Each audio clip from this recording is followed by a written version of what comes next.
My girl would twirl a curl every time she fudged the truth, wrapping her white blonde hair around a pink nail-polished finger and looking off in the distance like something far away caught her eye. "I'm not even attracted to Crazy Eddie," she said, throwing up her arms. "He's got noodles for legs."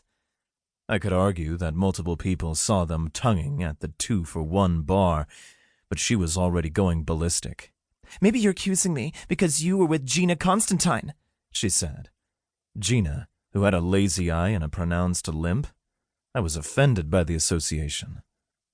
"Gina's been at the hospital," I said, which was true because she was getting her leg realigned. "And how do you know that?" I ignored her. I'd went back to Tiffany's and stolen the tennis bracelet right, then came over that Halloween night to invite her to this party Mags heard about. Mags was waiting downstairs so we could take the train. I wanted to be the bigger person, but Cheryl made that hard. The point is, Cheryl, you're the one who cheated, and here I, good old me, came to give you a tennis bracelet, but you won't even admit to what you've done. "A tennis bracelet?" she asked, rubbing her hands together and pouting her lips. Cheryl had a Cupid's face with big eyes that always seemed surprised, baby-fat cheeks, and Farrah Fawcett hair like every damn girl on the block.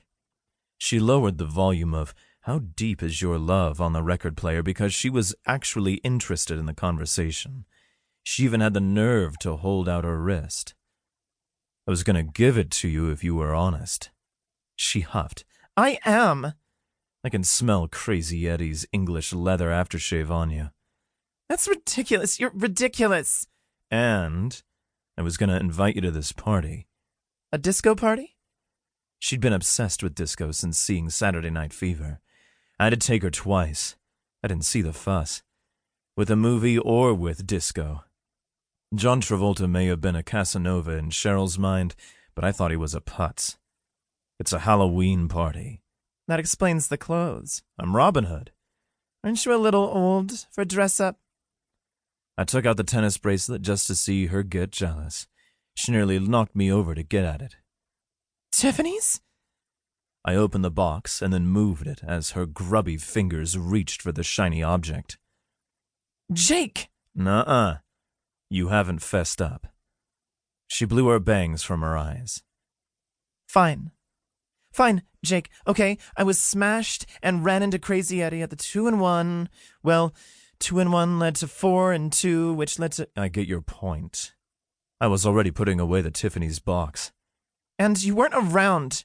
Emil got sick again, like I've been taking care of my kid brother. "You weren't in the drunk tank?" "Maybe for one night, but other than that, I've been on sick brother duty, and Mags and I ain't working at the Nadix anymore, so there's no money coming in." She gestured blah, blah, blah with her hand like she'd heard it all before. "So you lifted the bracelet." "Would you care if it was on your wrist?" She rose one shoulder, slender and egg-shaped, resting her chin against the bone. "I think it's time for you to go, Robin Hood." When I got downstairs, Mags was smoking his John Players, pinching the cigarette between his index finger and thumb like a mobster. His mustache flapped as he spat out the smoke, and then ran his hand through his shaggy hair. I didn't have to tell him that Cheryl wasn't coming. A look said it all. He squeezed my shoulder, gave me a smoke, and we headed toward the 1 train, because this party was way downtown. In the train car, leaning our heads against the graffitied walls where someone tagged Falupu in big block letters, trying not to listen to a group of teenage girls singing songs from Greece. I couldn't escape John Travolta. Mags doing this trick where he puts a penny on the back of his hand, and then abracadabra, it's gone. It got me every time. But where does it go? Like I was a little kid. He reached behind my ear and presto, the penny appeared. "So, you and Cheryl like Splitsville?" "Yup," I said, chewing on a piece of Freshen Up, the liquid center bursting and oozing down my throat. "No girl, no job," he said, shaking his head. "Hey, you ain't such a good cheer-up committee. This party may be the turnaround you need." "Who's hosting again?" "You know, Jack something or other. Jack with the nose, he's got that nose."